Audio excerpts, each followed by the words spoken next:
वापस से आप सभी का स्वागत है एमपीपीएससी प्रीलिम्स 2024 की एमसीक्यू सीरीज में। इस सीरीज में बेसिकली आपके लास्ट 10 इयर्स के प्रीवियस ईयर क्वेश्चंस को डिस्कस किया जाएगा। हम जितने भी प्रीवियस ईयर क्वेश्चंस जो एमपी के पॉइंट ऑफ व्यू से जो एग्जाम्स पेपर में जो प्रीलिम्स के पेपर में पूछे गए हैं उसे डिस्कस करेंगे।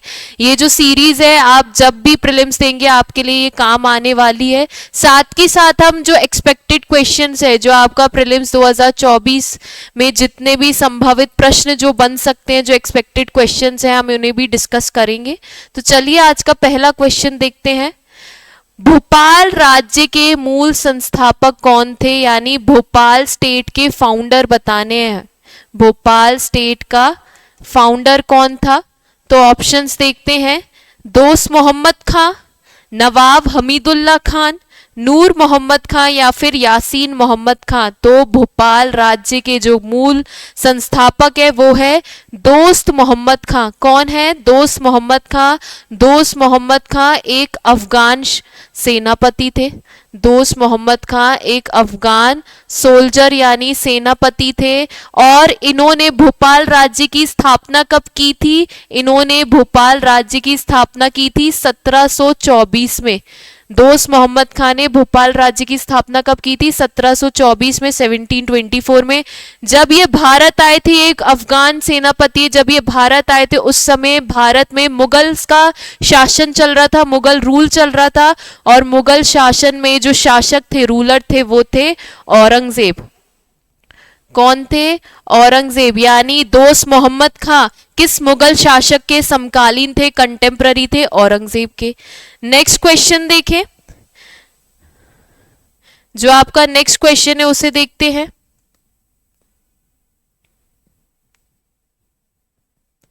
नेक्स्ट क्वेश्चन है, राजा वीर सिंह देव की राजधानी कहाँ थी? यानी जो राजा वीर सिंह देव है उनकी कैपिटल राजधानी क्या बांधवगढ़ में थी, या गहोरा में, या नरों की गढ़ी में, या फिर गढ़ मंडला में? तो जो राजा वीर सिंह देव है उनकी राजधानी, उनकी कैपिटल गहोरा है। अब जो राजा वीर सिंह देव है ये बुंदेलखंड रियासत के शासक है। बुंदेलखंड प्रिंसली स्टेट के रूलर है। बुंदेलखंड रियासत, बुंदेलखंड प्रिंसली स्टेट के शासक है। जो राजा वीर सिंह देव बुंदेला है इन्होंने ओरछा पर शासन किया, ओरछा पर शासन किया, ओरछा पर रूल किया। और इनकी जो राजधानी कैपिटल थी वो थी गहोरा। जो जब राजा वीर सिंह देव जब ये बुंदेलखंड रियासत पर रूल कर रहे थे, शासन कर रहे थे, ओरछा से इन्होंने रूल किया था, उस समय जो मुगल शासक जो थे वो थे जहांगीर। कौन थे? जहांगीर। और जहांगीर और राजा वीर सिंह देव बुंदेला में बहुत अच्छी मित्रता थी, बहुत अच्छे फ्रेंडली रिलेशन थे। इसलिए राजा वीर सिंह देव बुंदेला ने जहांगीर के सम्मान में, जहांगीर के लिए, मुगल शासक जहांगीर के लिए ओरछा में जहांगीर महल भी बनवाया था। ओरछा में जहांगीर महल भी बनवाया था। तो जो राजा वीर सिंह देव बुंदेला है उनके और मुगल शासक जहांगीर के बीच में अच्छे रिलेशंस थे, अच्छे टर्म्स थे, इसलिए उन्होंने जहांगीर के सम्मान में ओरछा में जहांगीर महल भी बनवाया था। उसके बाद नेक्स्ट क्वेश्चन देखें। नेक्स्ट क्वेश्चन है, सात सागर, 9 नारायण और 84 महादेव की परिक्रमा मध्य प्रदेश के किस नगर में संपन्न होती है? यानी 7 सागर, इसे सप्त सागर भी कहते हैं, सप्त सागर भी कहा जाता है। 7 सागर या फिर सप्त सागर, 9 नारायण और 84 महादेव की परिक्रमा मध्य प्रदेश के किस नगर में ये जो परिक्रमा है ये संभव है? क्या ये अमरकंटक में, या ओमकारेश्वर में, या चित्रकूट में, या फिर उज्जैन में? तो जो सप्त सागर है, 9 नारायण और 84 महादेव, ये इनकी जो परिक्रमा है ये उज्जैन नगर में ये संपन्न की जाती है। जो सप्त सागर है उज्जैन में आपको टोटल 7 सागर देखने को मिलेंगे। उज्जैन में आपको 80 महादेव के मंदिर देखने को मिलेंगे। 80 महादेव के मंदिर देखने को मिलेंगे। ये जो 80 महादेव के मंदिर है ये उज्जैन सिटी में आपको देखने को मिलेंगे, यानी शहर के अंदर। और 4 महादेव के मंदिर आपको शहर के बाहर यानी आउटर में देखने को मिलेंगे। तो टोटल कितने हो गए? 84 टेम्पल्स हो गए महादेव के। तो इन जब 84 महादेव के टेम्पल्स, 84 महादेव के मंदिर की परिक्रमा लगाई जाती है, उसी में ही बीच में आपके 7 सागर और 9 नारायण ये कवर हो जाता है पूरी तरीके से। तो उज्जैन में टोटल 84 महादेव के मंदिर है, 7 सागर है और 9 नारायण। 9 नारायण उज्जैन की 9 दिशाओं में है। 9 नारायण उज्जैन जिले के 9 डायरेक्शंस में यानी 9 दिशाओं में है। और जब भी आप 84 महादेव मंदिर की पूरी परिक्रमा करते हैं तो आपके 7 सागर और 9 नारायण ये पूरी तरीके से कवर हो जाते हैं। उसके बाद देखें, उसके बाद नेक्स्ट क्वेश्चन है, राजा भोज की किस कवि ने जैन धर्म अपना लिया था? यानी राजा भोज का वो कौन सा कवि था, वो कौन सा पोएट था जिसने जैन धर्म को अपना लिया था, जैनिज्म को एक्सेप्ट कर लिया था? क्या वो ग्रंथपाल है या महीपाल या राजपाल या फिर धनपाल? तो राजा भोज का वो कोर्ट पोएट, वो दरबारी कवि जिसने जैन धर्म को अपनाया था वो थे धनपाल। किसने अपनाया था? धनपाल ने जैन धर्म को पूरी तरीके से अपना लिया था। और धनपाल ने एक कृति, एक रचना लिखी है। धनपाल की एक रचना है जिसका नाम है तिलक मंजरी। धनपाल की एक कृति है जिसका नाम क्या है? तिलक मंजरी। तिलक मंजरी नाम है इनकी कृति का। कहा जाता है जो तिलक मंजरी है ये बिल्कुल जो बाण भट्ट की जो कादंबरी है, बाण भट्ट की कादंबरी की पांडुलिपि एक कॉपी है। तो तिलक मंजरी बिल्कुल बाण भट्ट की कादंबरी, बाण भट्ट की जो कादंबरी है उसकी बिल्कुल एक पांडुलिपि है। और इन्होंने ये प्राकृत भाषा में लिखी थी। तिलक मंजरी कौन सी भाषा में? प्राकृत भाषा में लिखी थी, प्राकृत लैंग्वेज में लिखी थी। तो जो राजा भोज के वो कवि जिन्होंने जैन धर्म को अपना लिया था वो थे धनपाल। इनकी बहुत फेमस कंपोजिशन रचना है तिलक मंजरी। तिलक मंजरी बिल्कुल बाण भट्ट वो है जो कि हर्षवर्धन के दरबार में थे, हर्षवर्धन के दरबारी कवि थे, कोर्ट पोएट थे। तो बाण भट्ट ने कादंबरी जो लिखी थी बिल्कुल उसकी ही कॉपी है और जो कि प्राकृत भाषा में, प्राकृत लैंग्वेज में लिखी गई थी। और क्या नाम दिया गया? तिलक मंजरी नाम दिया गया। किसने लिखा? धनपाल ने। धनपाल किसके राजकवि थे, किसके कोर्ट पोएट थे? तो राजा भोज के। उसके बाद देखें,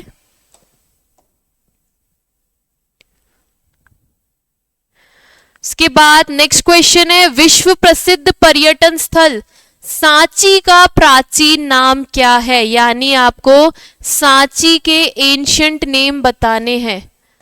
सांची के एंशिएंट नेम, प्राचीन नाम बताना है।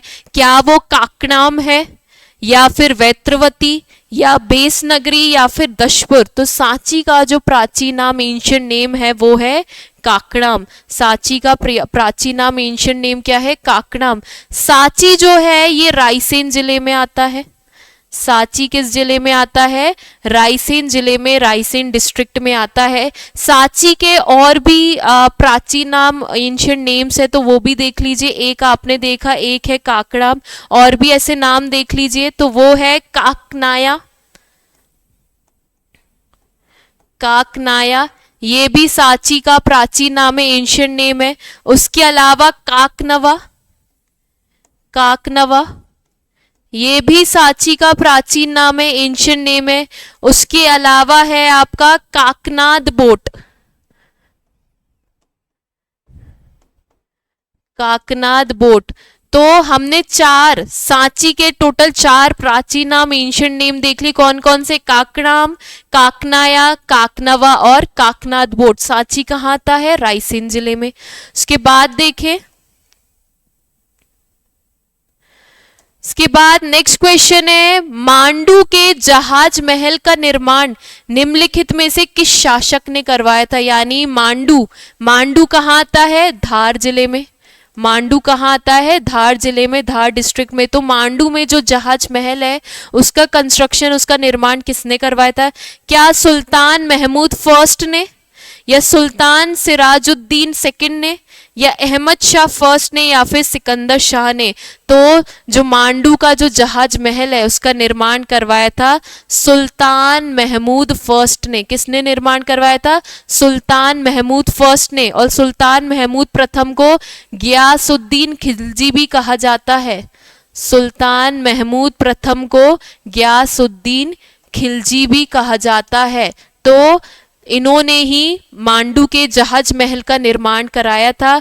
जो जहाज महल है ये आपके दो तालाबों के बीच में आता है। कौन कौन से? कपूर तालाब और मुंज तालाब के बीच में आता है। जो जहाज महल है ये दो तालाबों के बीच में आता है, कपूर तालाब और मुंज तालाब के बीच में आता है। जो आपका जहाज महल है मांडू में ये किन दो तालाब के बीच में आता है? कपूर तालाब और मुंज तालाब। और जहाज महल का निर्माण किसने करवाया था? सुल्तान महमूद प्रथम ने, जिनको गियासुद्दीन खिलजी भी कहा जाता है। उसके बाद देखें, इसके बाद नेक्स्ट क्वेश्चन है, 1842 के बुंदेला विद्रोह, यानी 1842 में जो बुंदेला रिवॉल्ट हुआ था, 1842 में बुंदेला रिवॉल्ट हुआ था, इसमें प्रमुख भागीदारी देने वाले राजा हृदय शाह किस स्थान के जमींदार थे? यानी जब 1842 में बुंदेला रिवॉल्ट हुआ था, बुंदेला विद्रोह हुआ था, ये बुंदेलखंड के जो जमींदार थे उन्होंने अंग्रेजों के खिलाफ, अंग्रेजों के विरुद्ध ये विद्रोह किया था। तो जो उस समय जो राजा हृदय शाह थे जिन्होंने पार्टिसिपेट किया था, ये किस स्थान के जमींदार थे? क्या चावर पाठा के जमींदार थे, या देवरी के, या सुआतला के, या फिर हीरापुर के? तो जो राजा हृदय शाह है ये हीरापुर के जमींदार थे। हीरापुर के जमींदार थे। राजा हृदय शाह एक लोधी शासक थे। राजा हृदय शाह एक लोधी शासक, लोधी रूलर थे। हीरापुर के ये जमींदार थे। हीरापुर कहाँ आता है? नरसिंहपुर जिले में। हीरापुर कहाँ आता है? नरसिंहपुर डिस्ट्रिक्ट में, नरसिंहपुर जिले में आता है। तो राजा हृदय शाह ये हीरापुर से थे, हीरापुर के जमींदार थे। हीरापुर आपका नरसिंहपुर में आता है। और एक लोधी शासक थे, लोधी राजा थे। इन्होंने बुंदेला रिवॉल्ट में, बुंदेला विद्रोह में पार्टिसिपेट किया था। और बुंदेला रिवॉल्ट कब हुआ था? 1842 में। इसके बाद देखें, इसके बाद नेक्स्ट क्वेश्चन है, बोधन दोआ किसका सेनापति था? जो बोधन दोआ है वो किसका कमांडर था, किसका सेनापति था?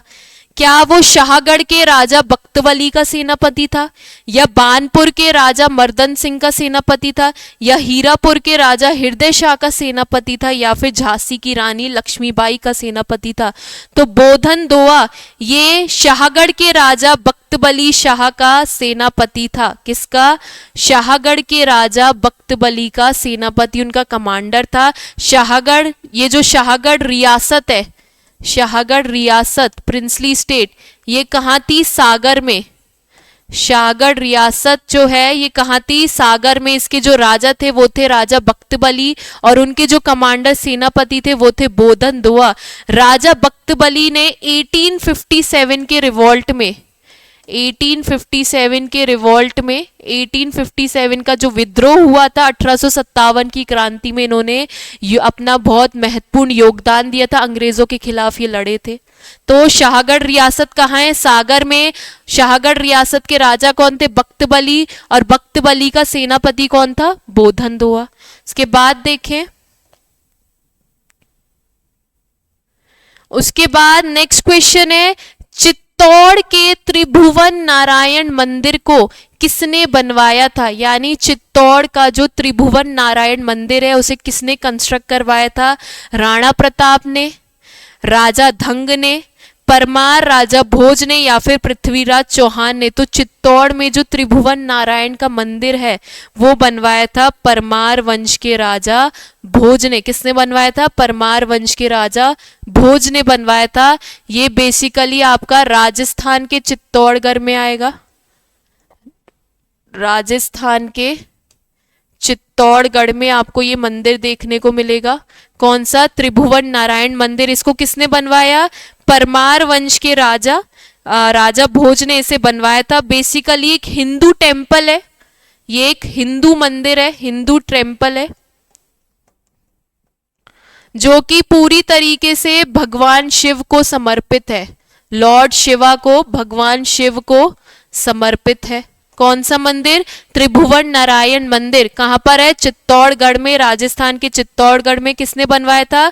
परमार वंश के राजा भोज ने इसका कंस्ट्रक्शन करवाया था। कब बनवाया था? 11वीं शताब्दी में, 11th सेंचुरी में, 11वीं शताब्दी में इस मंदिर को बनवाया गया था। और ये जो मंदिर है ये चित्तौड़गढ़ के किले में स्थित है। कहां पर? चित्तौड़गढ़ फोर्ट में, चित्तौड़गढ़ किले में स्थित है ये मंदिर। और ये एक हिंदू मंदिर है जो कि पूरी तरीके से भगवान शिव को समर्पित है। कौन सा मंदिर है? त्रिभुवन नारायण मंदिर। उसके बाद देखें,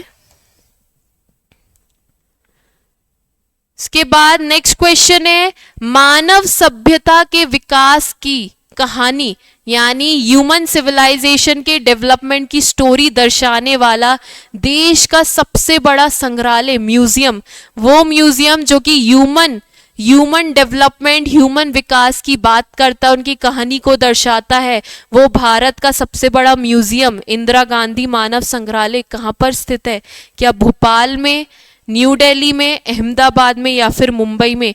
तो इंदिरा गांधी, इस म्यूजियम का नाम है इंदिरा गांधी नेशनल, राष्ट्रीय Indira Gandhi national human museum, Indira Gandhi राष्ट्रीय मानव संग्रहालय ह्यूमन म्यूजियम। ये हमें कहाँ देखने को मिलेगा? ये आपको भोपाल में देखने को मिलेगा। और इस म्यूजियम की स्थापना कब की गई थी? इस म्यूजियम को स्टैब्लिश कब किया गया था? 1985 में।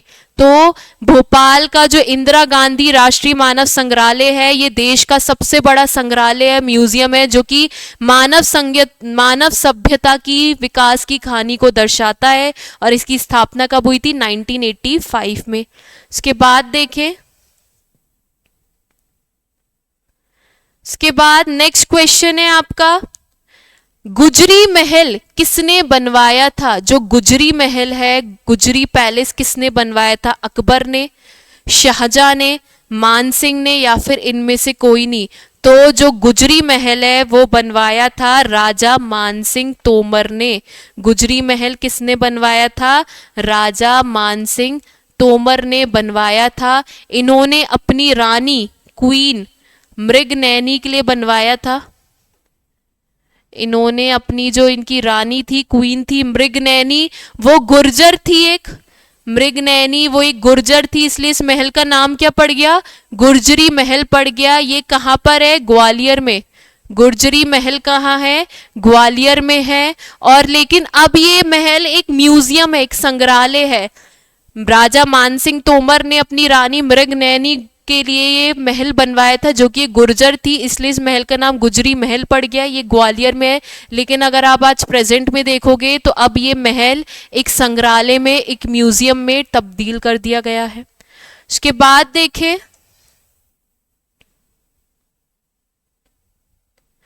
इसके बाद नेक्स्ट क्वेश्चन है, किस नरसंहार यानी किस मसाकर को मध्य प्रदेश का जलियांवाला बाग कांड कहा जाता है? यानी किस मसाकर को मध्य प्रदेश का जलियांवाला बाग ट्रेजेडी कहा जाता है? जलियांवाला बाग ट्रेजेडी कहा जाता है। क्या वो चरण पादुका नरसंहार है, या झाबुआ नरसंहार, या मंडला नरसंहार, या फिर अमजेरा नरसंहार? तो मध्य प्रदेश का जलियांवाला बाग कांड, जलियांवाला बाग हत्याकांड ट्रेजेडी जो है वो कहा जाता है चरण पादुका मसैकर को, जो कि कब हुआ था? 14 जनवरी 1931 को मकर संक्रांति वाले दिन। कब? मकर संक्रांति का उत्सव था, मकर संक्रांति वाले दिन ये मैसेकर नरसंहार किया गया था। चरण पादुका ये कहाँ आता है? छतरपुर डिस्ट्रिक्ट में, छतरपुर डिस्ट्रिक्ट में उर्मिल नदी के पास, छतरपुर डिस्ट्रिक्ट में उर्मिल रिवर, उर्मिल नदी के पास चरण पादुका नाम की जगह आती है। तो 14 जनवरी 1931 में बहुत बड़े एक मीटिंग, एक सभा आयोजित की गई थी स्वतंत्रता सेनानियों के द्वारा, फ्रीडम फाइटर्स के द्वारा। ये एक मीटिंग थी बेसिकली, लेकिन यहाँ पर जिस तरीके से 13 अप्रैल 1919 को जलियांवाला बाग में बिल्कुल बिना अंधाधुंध गोली चला दी गई थी, उसी तरीके से मध्य प्रदेश के चरण पादुका में जब 14 जनवरी 1931 को ये सभा बैठी थी तो अंधाधुंध गोली चला दी गई थी, जिसमें बहुत सी जो क्षति, बहुत से लोगों को क्षति, इंजरीज भी पहुंची थी और बहुत सी डेथ यानी मृत्यु भी हुई थी। तो मध्य प्रदेश का जो जलियांवाला बाग जिस नरसंहार को कहा जाता है वो है चरण पादुका नरसंहार। ये आपके छतरपुर डिस्ट्रिक्ट में है। कौन सी नदी के किनारे? उर्मिल नदी के किनारे। उसके बाद देखें,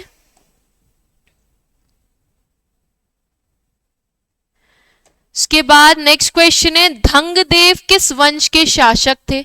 जो धंगदेव है उनका संबंध किस डायनेस्टी से है, किस वंश से है? क्या वो जेजाग भुक्ति के चंदेल वंश के शासक है, या मालवा के परमार वंश के रूलर है, या महिष्मती के कलचुरी वंश के शासक है, या त्रिपुरी के कलचुरी डायनेस्टी के रूलर है? तो जो धंगदेव है उनका संबंध है जेजाग भुक्ति के चंदेल वंश से, यानी चंदेल डायनेस्टी से इनका संबंध है। जेजाग भुक्ति जो है ये बुंदेलखंड का एंशिएंट नेम है, बुंदेलखंड का प्राचीन नाम है, एंशिएंट नेम है जेजाग भुक्ति। तो बुंदेलखंड में चंदेल डायनेस्टी रूल करती है। चंदेल डायनेस्टी के ही शासक कौन है? धंगदेव। धंगदेव ने 2 मंदिर का कंस्ट्रक्शन करवाए थे, 2 टेम्पल्स बनवाए थे, वो देख लीजिए। एक तो इन्होंने पार्श्वनाथ का मंदिर बनवाया था, पार्श्वनाथ का मंदिर, और विश्वनाथ का मंदिर। राजा धंगदेव जिनका संबंध चंदेल वंश से है, उन्होंने पार्श्वनाथ और विश्वनाथ का मंदिर बनवाया था। कहां पर? खजुराहो में। खजुराहो में ही चंदेल डायनेस्टी, चंदेल वंश रूल करता है, बुंदेलखंड में आता है, और खजुराहो छतरपुर जिले में आता है। उसके बाद देखें,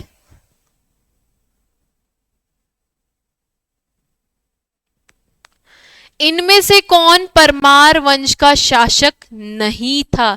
यानी ये जो आपको नाम दे रखे, इनमें से किसका संबंध परमार डायनेस्टी से नहीं है?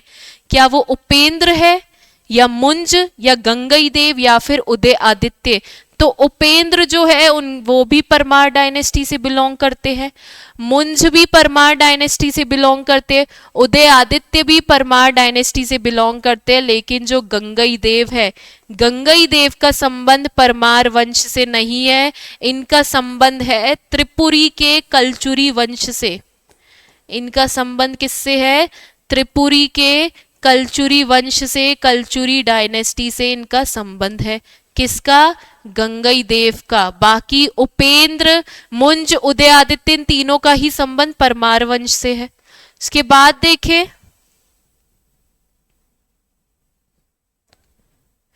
सेंधवा में किसके नेतृत्व में आदिवासियों ने आंदोलन किया था? यानी सेंधवा रीजन में किसकी लीडरशिप में, किसके नेतृत्व में ट्राइबल्स ने मूवमेंट किया था, आंदोलन किया था? क्या वो भीमा नायक के नेतृत्व में, या कोंडू के नेतृत्व में, या गंजन सिंह के नेतृत्व में, या फिर विरसा के नेतृत्व में? तो जिनकी लीडरशिप में सेंधवा रीजन में आदिवासियों ने आंदोलन किया था वो थे भीमा नायक, भीमा नायक के नेतृत्व में। और भीमा नायक का जन्म देख लेते, इनका जन्म कहाँ हुआ है? इनका जन्म हुआ है मध्य प्रदेश के बड़वानी जिले में।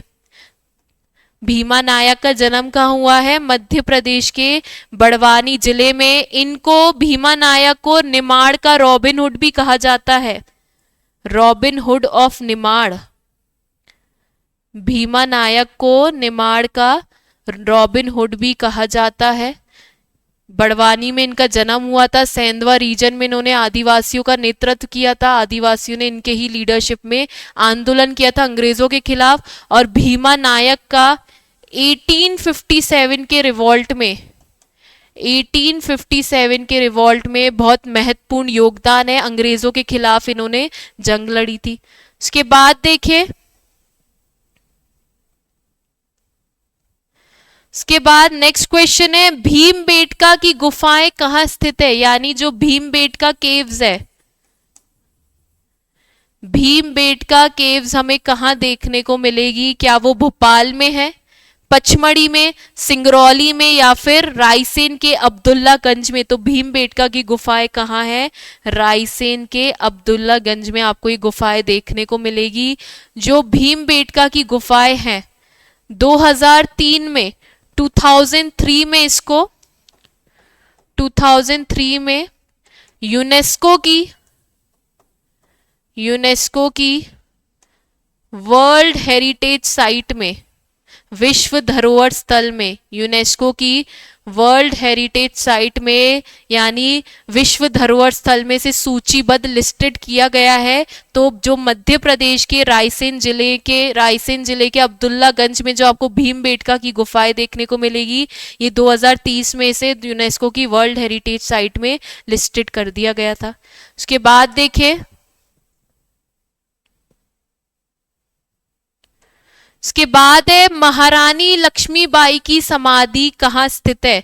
जो महारानी लक्ष्मीबाई है उनका मज़ोलियम, उनकी समाधि कहाँ देखने को मिलेगी? मंडला में, मांडू में, जबलपुर में, या फिर ग्वालियर में? तो महारानी लक्ष्मीबाई की समाधि कहाँ पर है? ग्वालियर में आपको इनकी समाधि देखने को मिलेगी। और महारानी लक्ष्मीबाई आखिरी दम तक 1857 की क्रांति में 1857 के रिवॉल्ट में आखिरी दम तक ये अंग्रेजों से लड़ती रही थी और इन्होंने आत्म बलिदान दिया था, सेल्फ सेक्रीफाइस किया था। किसने? रानी लक्ष्मीबाई ने, जिनकी समाधि कहाँ पर है? ग्वालियर में। उसके बाद देखें, इसके बाद नेक्स्ट क्वेश्चन है उज्जैन स्थित महाकाल का मंदिर किस नदी के किनारे स्थित है? यानी जो महाकाल का मंदिर है जो कि उज्जैन में है वो किस नदी के किनारे है? ताप्ती नदी के किनारे, चंबल नदी के किनारे, शिप्रा नदी के किनारे, या फिर नर्मदा नदी के किनारे? तो जो उज्जैन में जो महाकाल का मंदिर है वो आपका शिप्रा नदी के किनारे है। उज्जैन में जो महाकाल का मंदिर है वो 12 ज्योतिर्लिंग में से एक है, 12 ज्योतिर्लिंग में से एक है जिसे महाकालेश्वर कहते हैं।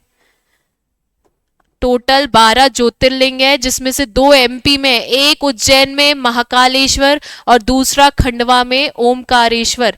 तो जो महाकालेश्वर है ये शिप्रा नदी के किनारे है। शिप्रा नदी कहाँ से निकलती है तो ये भी देख लीजिए, शिप्रा नदी का ओरिजिन कहाँ से होता है? तो इसका ओरिजिन होता है इंदौर में काकड़ी बाड़ी पहाड़ी से निकलती है। इंदौर में काकड़ी बाड़ी पहाड़ी से निकलती है ये नदी, और इसकी टोटल लेंथ, कुल लंबाई कितनी है? 195 किलोमीटर।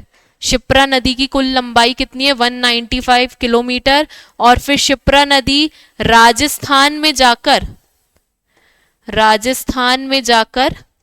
चंबल नदी में मिल जाती है। राजस्थान में जाकर चंबल नदी में, चंबल रिवर में मिल जाती है। तो शिप्रा नदी किसकी ट्रिब्यूटरी है? चंबल रिवर की, चंबल नदी की सहायक नदी है। उसके बाद देखिए, उसके बाद नेक्स्ट क्वेश्चन, खजुराहो के मंदिर किस जिले में स्थित है? हमें ये बताना है। जो खजुराहो के टेम्पल्स है किस डिस्ट्रिक्ट में आते हैं? मंडला में, छतरपुर में, बालाघाट में, या फिर रीवा में? तो खजुराहो के जो मंदिर है वो किस जिले में आते हैं? छतरपुर डिस्ट्रिक्ट में, छतरपुर जिले में आते हैं। खजुराहो के मंदिर का निर्माण किस वंश ने करवाया था? चंदेल वंश ने, चंदेल डायनेस्टी, चंदेल वंश ने इन मंदिरों का निर्माण करवाया था। टाइम पीरियड था 950 एडी से 1050 एडी के बीच में। 950 ईस्वी से 1050 ईस्वी के बीच में चंदेल वंश के राजाओं ने खजुराहो के मंदिर का निर्माण करवाया था, और ये मंदिर आते छतरपुर डिस्ट्रिक्ट में। इसके बाद देखिए आज का लास्ट क्वेश्चन,